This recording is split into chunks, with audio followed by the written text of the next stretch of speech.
Yeah, video quit on me for a minute. But yeah, we're on the law of polarity, vibrating back and forth, opposites, hot and cold, hard and soft, weak and strong, up and down, left and right, east and west. These things are relative, right? And somewhere in the middle is the center point, and that's where you want to be, in the center point, to be able to recognize which is what, right? This is a law that must be understood. The next law is the law of rhythm, which is very close to vibration, but the law of rhythm is an example of how everything has its rise and its fall, right? Just like the tides go in and out. Just like you wake up in the morning and you go to sleep at night. Just like a baby is born, becomes an adult, and then it dies. Just like every second you inhale and you exhale. This is the way of the universe, in and out.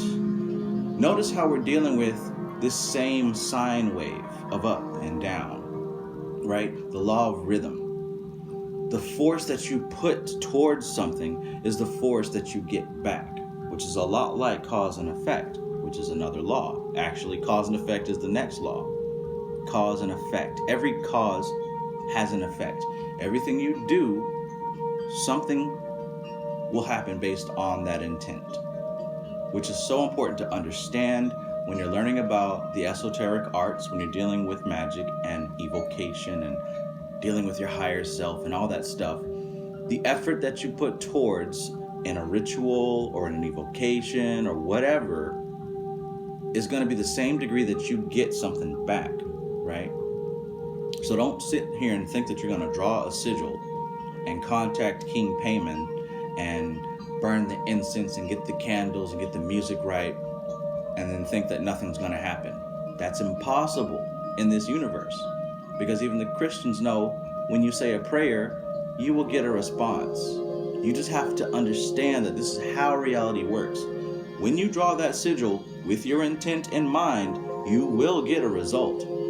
Now, it may be that you don't recognize when it happens, which is possible, which happens to most people, I guess. But you got to know that when you start it, it will be finished. You do this, something will happen. Where there's a beginning, there's an end. All right, so one more law. That's the law of gender. Everything has its masculine and its feminine principles. This is where we get the symbol of the yin and the yang, the black and the white, but there's a white and a black dot within each of those. Just like every male has estrogen and every female has testosterone. Even, rocks and gems have the essence of gender. Oh, how? That doesn't make sense. Yeah, because gender isn't male and female. That is the physical version of gender. Gender in the physical it manifests as sex, right? Penis and vagina. Now, in the rest of reality, it manifests as magnetism and electricity, or magnetic and electric flow, basically, is the best way to describe it. But essentially, it is the putting out and the attracting, right?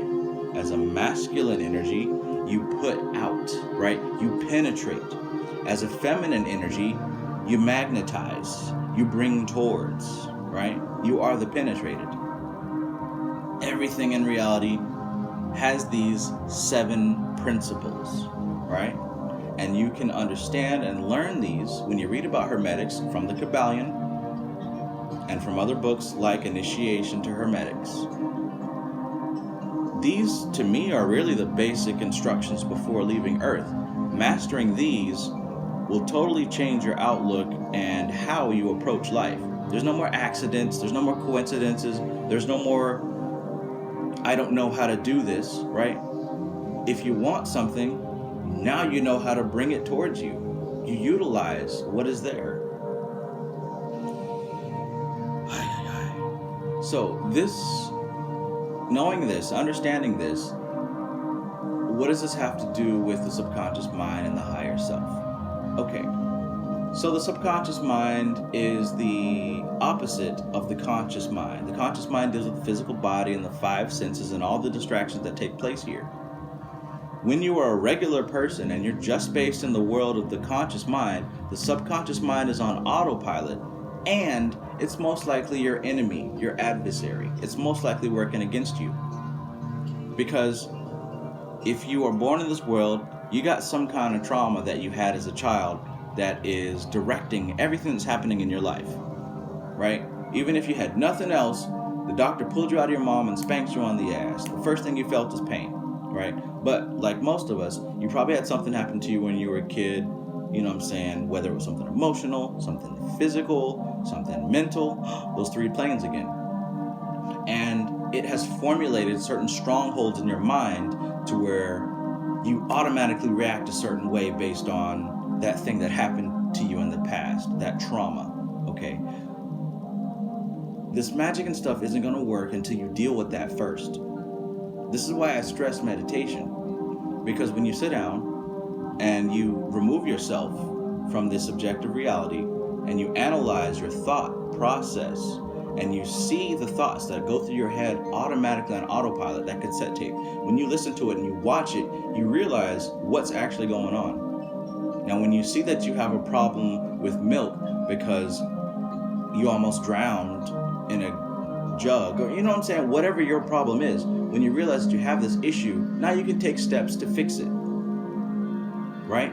This is the work of the heart chakra. Healing yourself, forgiving the people in the past who have harmed you, right? Forgiving the things that traumatized you, no longer associating with those things, and moving forward.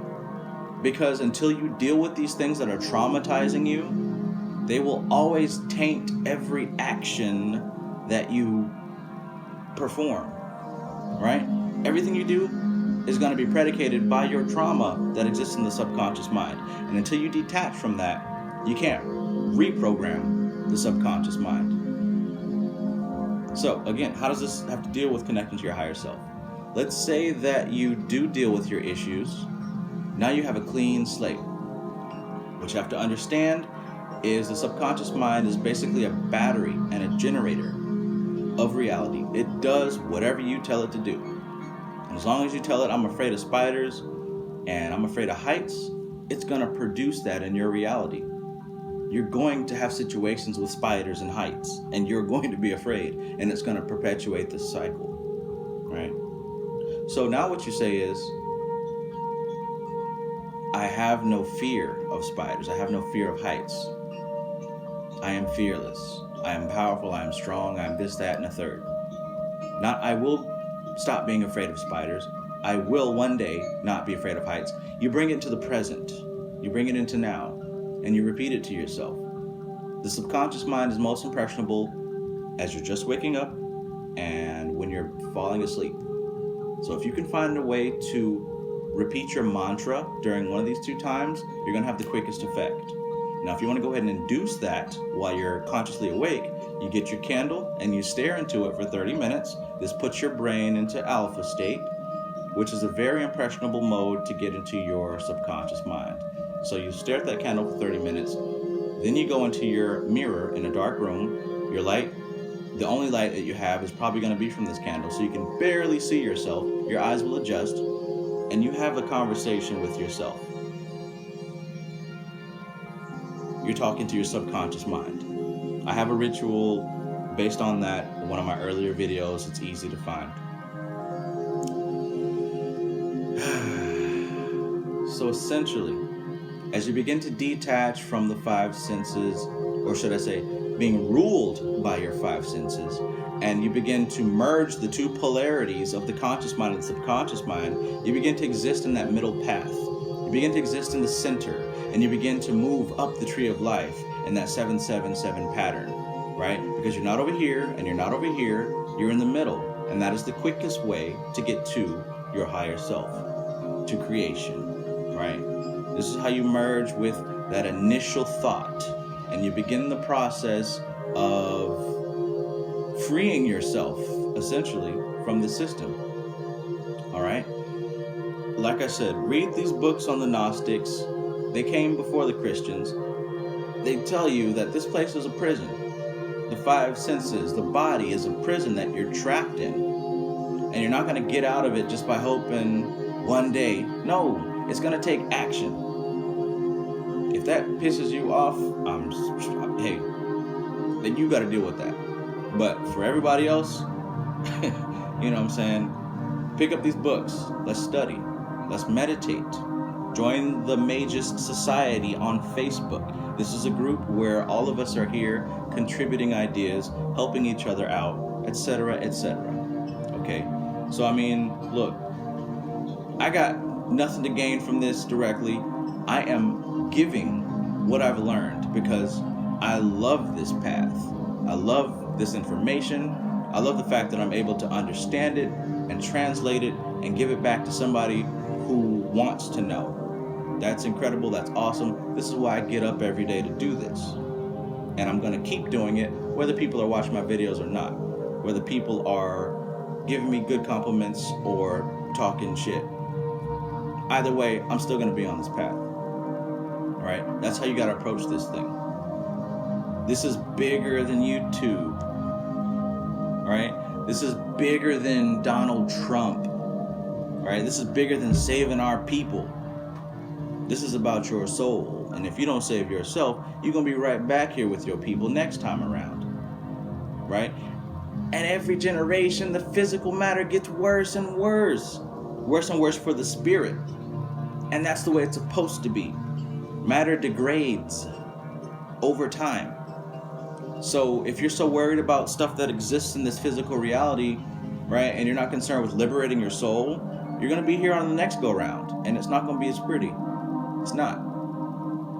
All the things that you're scared of are going to manifest. These concentration camps and, you know, the microchips and all that stuff. I mean, none of that is important at all. I don't devote any energy to it. Who gives a fuck what Donald Trump is doing? Who cares? If it's your calling to go out and do something about it, go do it, right? Go up there with Kanye West and talk to him. I don't hate him. I don't love him. I don't care at all. I'm focused on this. You do what you want to do. I'm not telling anybody what to do. I'm giving what I have learned. But this is TK Trav, aka Travis Magus. I am here with LVX777.